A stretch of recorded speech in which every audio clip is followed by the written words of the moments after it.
Bonjour, bonjour! Aujourd'hui, on parle de augmenter ses revenus sans nécessairement viser absolument à euh, aller chercher absolument des nouveaux clients. Parce que les entrepreneurs, c'est quelque chose qu'on essaie tout le temps de faire. C'est tout le temps vers ça qu'on focus, si on veut. C'est d'aller chercher des nouveaux clients. Tu sais, tous les programmes qu'on voit, tout ça, sur Internet, c'est tout le temps axé sur aller attirer de nouvelles personnes dans ton pipeline.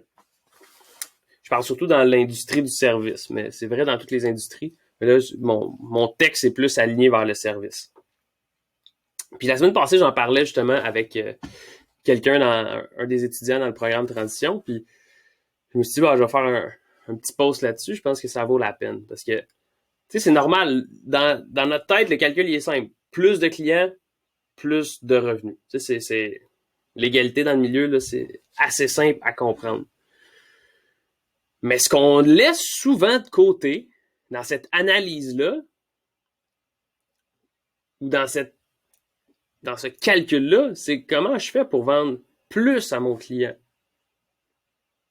Sans devenir, évidemment, sans essayer d'y vendre quelque chose qu'il n'y a pas de besoin. Tu sais, c'est en restant authentique, comment je fais pour augmenter mon panier de consommation par client.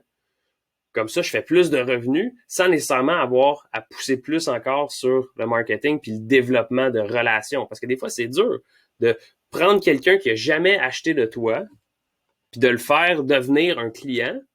Ça prend de l'énergie, ça prend du temps, puis ça prend souvent aussi, il y a des frais rattachés à ça. Alors qu'un client qui a déjà accepté de sortir de l'argent de sa poche pour faire affaire avec toi, mais il y a déjà énormément plus de chances qu'il répète l'opération ou qu'il soit prêt à en mettre plus dans son panier. Surtout en ligne. Mais en fait, les stats, j'en ai ici, on dit que les chances de vendre un client existant sont de 60 à 70% versus de 5 à 20% pour un prospect que tu n'as jamais vendu. Fait que tu as tellement plus de chances avec quelqu'un que tu as déjà fait des affaires avec versus quelqu'un que tu es au début du processus. Fait que qu'est-ce que tu trouves? Trois façons de faire que tu peux utiliser pour augmenter le panier de consommation avec ton client. Mais le premier, c'est d'offrir simplement des rabais à tes clients existants. On essaie beaucoup d'attirer les nouveaux clients avec des rabais. Puis après ça, on oublie de le proposer aux clients qui existent. Alors que, premièrement, il y a beaucoup de théories ces temps-ci qui circulent, qui disent que les rabais, faut pas, parce que c'est comme si tu respectais pas ta valeur. On s'en fout de ça.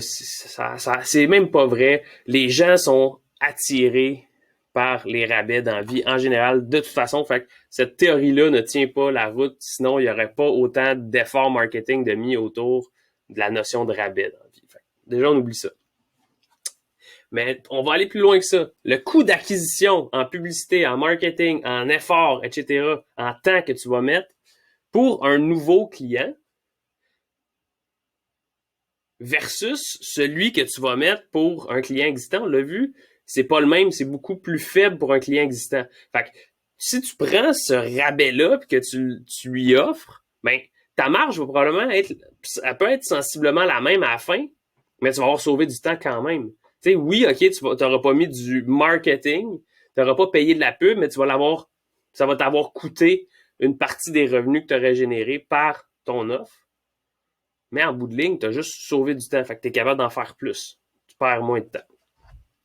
Fait que ça, première façon, c'est vas-y, offre des rabais à tes clients existants. Fais pas juste essayer d'attirer les nouveaux avec des rabais, mais ceux qui sont déjà, t'ont déjà donné de la job, ben, crime, va les, refaisant avec eux autres. Puis si c'est en leur offrant un rabais que tu es capable de les réattirer, ben go. Le deuxième, c'est le regroupement, faire un bundle avec tes services. C'est une bonne façon d'augmenter ton panier de consommation. Prendre ton offre principale, puis de rajouter, de jumeler des offres complémentaires que tu as, qui peuvent juste faire en sorte que ton client, va encore plus se rapprocher de son idéal, va encore être mieux servi qu'avec seulement ton offre principale. Fait que tu as l'offre principale qui est ce qui vient chercher, puis après ça, ben, tu rajoutes en mettant de quoi de complémentaire. C'est niaiseux. Il y en a qui vont dire oui, je le fais tout le temps, mais il y en a d'autres qui ne le font pas. Il y a quelqu'un qui vient chercher, on va dire, un logo, mais la personne va parler du logo, puis c'est tout. Puis il n'y aura pas tout ce qui peut venir autour dans l'offre de service de graphique ou peu importe. Donc ça, c'est important aussi de savoir faire un bundle avec tes services pour devenir plus attrayant une fois que la personne est déjà là. Puis le troisième, qui peut être utilisé, surtout en ligne, ça se fait bien, c'est d'ajouter les services d'un collaborateur. C'est pas obligé de tout le temps d'être quelque chose que toi, tu offres. Si tu... pas que tu offres, mais que tu fais, je veux dire. C'est pas nécessairement un service que toi, tu fais. Tu peux bâtir des ententes avec des collaborateurs. Ça se fait. Puis, qu'à travers ça, tu as un système de commission. De cette façon-là, ben, tu réponds aux besoins un petit peu de la même façon que quand tu bundles tes propres services. Mais là, à la place, tu bundles avec des services complémentaires qui viennent de quelqu'un d'autre. Non, tu vas pas faire l'entièreté de la vente, mais tu vas avoir une commission sur cette vente-là. L'autre personne n'aura pas eu besoin de rien faire d'effort, puis déjà, il va y avoir quelqu'un qui va arriver puis qui va avoir acheté ses services sans qu'il ait mis zéro temps pour ça. Fait que lui, c'est normal qu'il paye une commission pour ça. Puis toi, de l'autre côté, ben, tu reçois une commission parce que, anyway, la personne était là, puis toi, tu viens juste améliorer sa situation en lui faisant une offre qui répond vraiment à ce qu'il y a de besoin. Fait que, une autre façon d'augmenter le panier, ça va dans tes poches. Tu n'avais pas eu besoin d'aller chercher des nouvelles personnes nécessairement. 3 belles façons d'utiliser les services que tu as puis les clients que tu as déjà pour générer des nouveaux revenus, générer plus de revenus au lieu de tout le temps essayer de juste focuser sur aller chercher des nouveaux clients. Les deux sont importants. Il faut voir comment on peut maximiser d'un côté puis comment on peut optimiser. Puis de l'autre côté, comment on peut aller chercher de nouvelles personnes. Les deux sont importantes. Allez-y avec ça. Bonne journée.